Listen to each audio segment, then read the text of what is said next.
KPCC പ്രചരണ വിഭാഗത്തിന്റെ നേതൃത്വത്തിലൊരുക്കിയ നാടക യാത്രയ്ക്ക് തളിപ്പറമ്പിൽ സ്വീകരണം നൽകി. തിരുവനന്തപുരത്ത് നിന്ന് ആരംഭിച്ച് കണ്ണൂർ ജില്ലയിലെ വിവിധ കേന്ദ്രങ്ങളിൽ പര്യടനത്തിന് ശേഷം 24-ന് വയനാടിൽ നാടകയാത്ര സമാപിക്കും. അന്യവംശക്കാരുടെ പ്രാർത്ഥനകളാണ്, അവരുടെ വംശപരമായ ആചാരങ്ങളാണ്. ആ ശബ്ദങ്ങൾ എന്റെ കർണപടലങ്ങളിൽ തുളച്ചു കയറുന്നു. വേണ്ട, മറ്റൊരു വംശത്തിന്റെ പ്രാർത്ഥനകളും ആചാര തിമിർപ്പുകളും ഇവിടെ അനുവദിച്ചുകൂടാ. അല്ലി തകർക്കണമെല്ലാം, അടിച്ചുടക്കണം, കൊല്ലണം. പ്രതിമ രോമാഞ്ചപുളകിതം. എന്തൊരു ഡിജിറ്റൽ ഭാരതം, ഡിജിറ്റൽ ഭാരതം.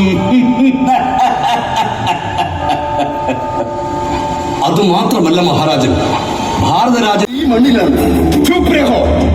നാനാത്വത്തിൽ ഏകത്വം എന്ന നിന്റെയൊക്കെ ഈ പഴമ്പാട്ടിന് അറുതി വരുത്താൻ തന്നെയാണ് ഞങ്ങൾ ആ ഭേദഗതി കൊണ്ട്. ആര്യാടൻ ഷൗക്കത്ത് ആവിഷ്കാരം നൽകിയ ഇന്ത്യ എന്റെ രാജ്യമാണ് എന്ന അരമണിക്കൂർ ദൈർഘ്യമുള്ള നാടകത്തിൽ സമകാലീന ഇന്ത്യയിലെ ഭരണാധികാരികളുടെ സ്വേച്ഛാധിപത്യത്തിനെതിരെ വിരലിച്ചുകൊണ്ടുന്നതോടൊപ്പം ഇടതുപക്ഷ ഭരണകൂട ഭീകരതയും വരച്ചു കാട്ടുന്നു. ജാഥ ലീഡർ KPCC പ്രചരണ വിഭാഗം ജോയിന്റ് കൺവീനർ NV പ്രദീപ് കുമാറും ജാഥ മാനേജർ സംസ്കാര സാഹിതി സംസ്ഥാന വൈസ് ചെയർമാൻ പ്രദീപ് കുമാർ പയ്യന്നൂരുമാണ്. കേരളത്തിലെ പ്രമുഖ നാടക കലാകാരന്മാരായ പ്രതീഷ് കോട്ടപ്പള്ളി, UT ശ്രീധരൻ, ബാബു നാരായണൻ, OND ബാബു, പ്രകാശ് കോട്ടക്കൽ, പത്മ ശിവപുരം, ശ്രീകല എന്നിവരും നാടകയാത്രയോടൊപ്പമുണ്ട്. അത് നമ്മെ ഉന്മത്തനാക്കുന്നു.